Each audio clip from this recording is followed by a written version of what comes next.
예를 들면 그 뭐지 한 작품이 되게 잘 됐는데 다음 작품이 성적이 낮아요. 근데 사실 전체적인 이 작가의 커리어를 봤을 때는 그 차기 작품 성적이 낮은 건 아닌데 전작이 워낙 잘 됐다 보니까 그거에 비해서는 이제 성적이 상대적으로 낮으니까 아 저 작가 한 작품 잘 되고 그 다음 작품은 감 잃었네, 망했네, 퇴물이네 뭐 이런 얘기도 있고 뭐 그렇죠. 그게 솔직히 말해서 전업 작가가 됐을 때는 그게 제일 힘든 것 같아요. 그러면 이제 그거를 하소연을 하면 주변에 이제 다른 작가님들은 그래요. 나는 그래도 스터디셀러 뭐 연금작 하나라도 만들고 싶다. 뭐 이렇게 얘기를 하면은 할 말이 없죠.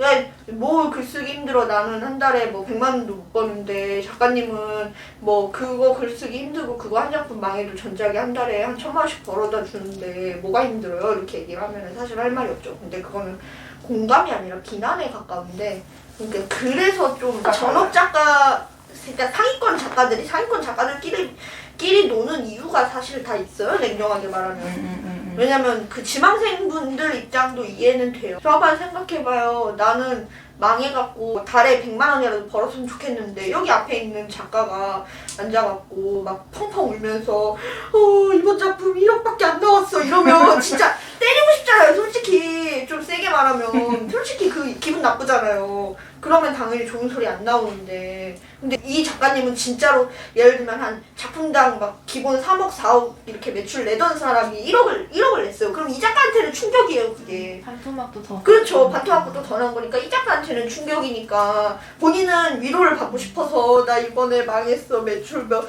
1억밖에 안 나왔어. 나 이제 어떻게 막 이러고 울고 있는데 나는 정작 그 매출 1,000만 원도 안 되는 작가란 말이에요. 그러면 그런 데서 이제 작가님들이 또 현타도 많이 양쪽에서 이제 서로 현타도 오고 거기다 대고 아니 내 앞에서 할 소리야 이렇게 얘기하면 이분은 또 이분대로 저는 위로받고 싶어서 그냥 한 건데 그 금액을 떠나서 그렇게 되니까 이게 좀 그런 것들 그래서 사실 전업작가 하면은 그냥 남들이랑 비교 안 하는 연습을 제일 많이 해야 되는 것 같아요. 1억밖에 매출이 안 나오셨어요. 거참 슬프겠네요. 이렇게 얘기해주고 그 돈 내 돈 아니니까 그냥 위로해드리고 그런 식으로 해야지 저 사람은 내 앞에서 난 한 달에 100만 원도 못 버는데 저런 얘기 하나 이러면서 뒷담을 까는 분들도 있단 말이에요. 그리고 아니면 속으로 이제 소갈이 하시거나. 근데 그게 내려놓기가 사실 양쪽 다 사람인지라 좀 힘들죠. 어렵죠. 왜냐면은 내 스스로에 대한 어떻게 보면 기대감이 무너진 거잖아요. 네, 그쵸. 기대치가 이제 무너진 거기 때문에 이게 돈 자체가 문제가 아니라 네. 일정 수준까지는 돈이 문제인데 사실은 그 이상을 넘어가면은 돈의 문제는 좀 덜 하긴 하거든요. 뭐 배부른 소리일 수도 있겠지만 누군가에게는. 그쵸. 그것도 힘들고 그 글럼프 왔을 때도 힘들고 근데 저는 좀 반대예요. 글럼프 왔을 때 저는 무조건 써요. 맞아. 그런 분들 많아요. 근데 이제 무조건 쓰는데 예를 들면은 뭐 하루에 5,000자를 쓴다 이러면 5,000자를 다 안 쓰고 하루에 그냥 3,000자만 써요. 딱 3,000자만 써요. 그러면 이틀에 한 편 나오잖아요. 이틀에 한 편이라도 나오는 게 어디야 이러면서 그냥 하루에 3,000자씩만 쓰고 3,000자 쓰고 놀고 3,000자 쓰고 놀고 이렇게 하다 보니까 그래도 그렇게 하면은 한 달에 한 9만 자 정도 나오잖아요. 맞나? 네, 9만 자 정도 나오니까 어느 순간 보면은 내가 힘들었던 부분들을 넘어가고 연결 나 있고 이러더라고요. 그런 식으로 그냥 이악 물고 써요. 멋있는 것 같아요. 아니면은 울면서 쓰세요. 냉정하게 얘기해서.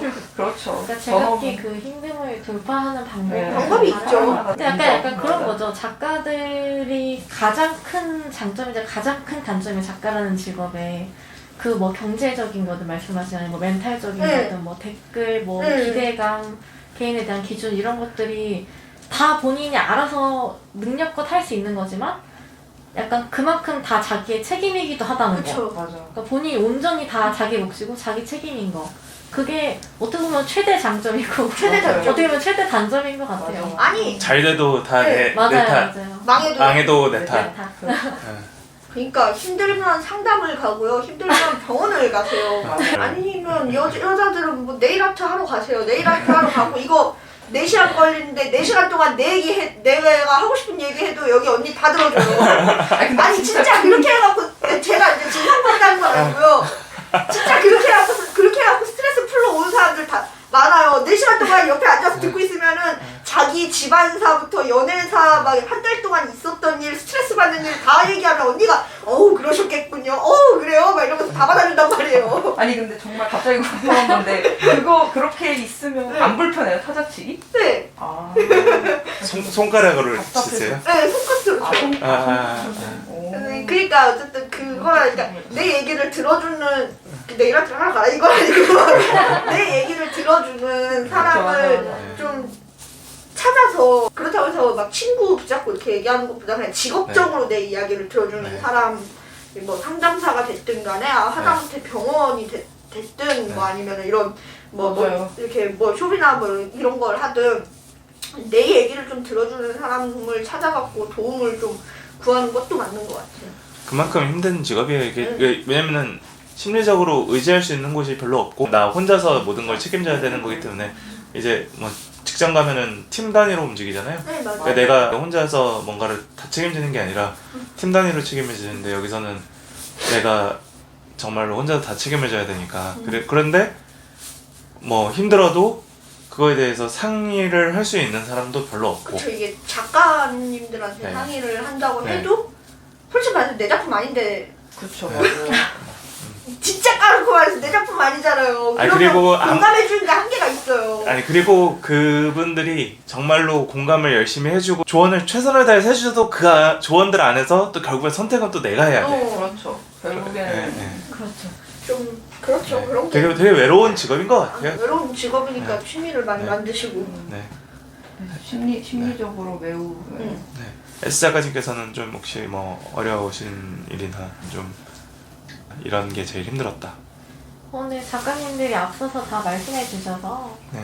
네, 앞서서 뭐, 얘기해 주신. 네, 뭐 하나 정도 첨언하자면 이제 약간 우선순위가 밀릴 수 있다? 그러니까 이게 마감이 있을 때는 괜찮은데 런칭 날짜가 잡히고 뭐 실시간 연재를 하고 있다거나 아니면 뭐 며칠까지 마감을 만들어야 되는 의무가 있다거나 이런 시기에는 그게 최우선이니까 거기에 몰입해서 해야죠. 근데 이제 작가들 경우 약간 휴식기를 갖잖아요.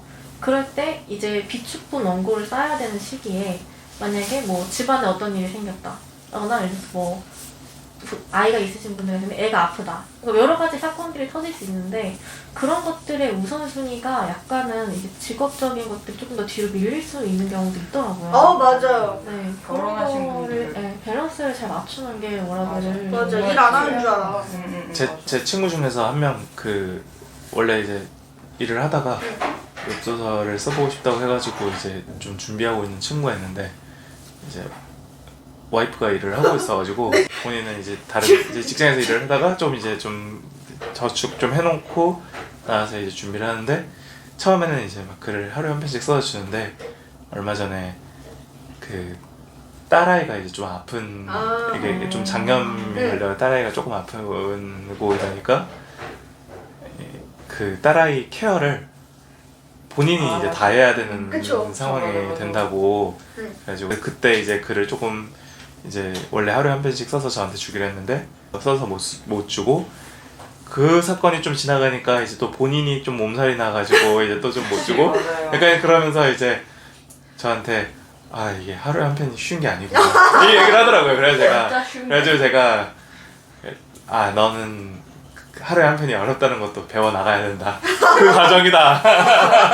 인정. 어려워. 쉽지 않아요, 진짜. 비행기에서 쓰고 길 가면서 쓰고 지하철에서 쓰고 맞아요. 지하철 앉아갖고 쓰고 근데 또 그렇게 쓸 때가 잘 써질 때가 있거든요.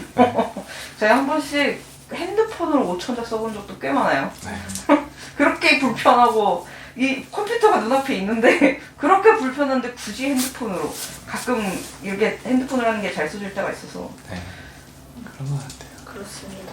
그래서 그 결국에는 이제 뭐 여러 어려움들이 사실은 있지만 그래도 계속해서 이제 웹소설 작가를 하고 계시다는 거는 그 이상의 플러스가 사실은 또 있기 때문에 계속 하고 계시는 거잖아요. 맞아요. 그래가지고 그 어려움들을 사실은 또 여기 이제 지망하시는 분들도 다 극복하시고 이제 프로 작가로서 등단이라는 표현이 이제 지금은 맞는지는 모르겠지만 그래도 데뷔하실 수 있으셨으면 좋겠고 그리고 또 다 같이 이쪽 업계에서 또 웹소설 업계를 더 풍성하게 만드는 그러한 이제 일들이 됐으면 좋겠습니다.